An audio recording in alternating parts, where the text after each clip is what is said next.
Once you get to the end of your section of the FAFSA, you will have the opportunity to review your section. Review the section and make sure that your responses look correct. If anything doesn't look right, click the question and you'll be taken back to that question on the FAFSA. After reviewing your responses, click Continue to go to the next page. Review the green summary box on the next page that explains the legal language below. It is saying that you confirm everything on your FAFSA is correct and you understand that you are about to sign a legal document. At the bottom of the page, you'll need to check the box on the left, and on the right, you'll either have the option to sign or sign and submit the form.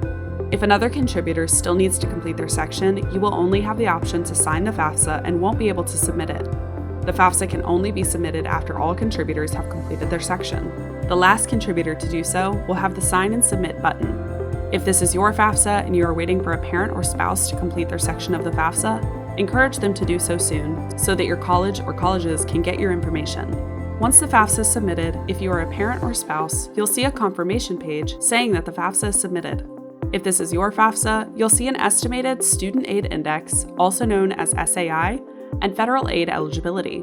You'll get this information via email if another contributor is the one who submits the FAFSA. If the SAI says that it can't be calculated, someone either forgot to sign the FAFSA or didn't consent. Once the FAFSA is processed, this can be corrected. Review your FAFSA submission summary once it is available to ensure everything is processed correctly.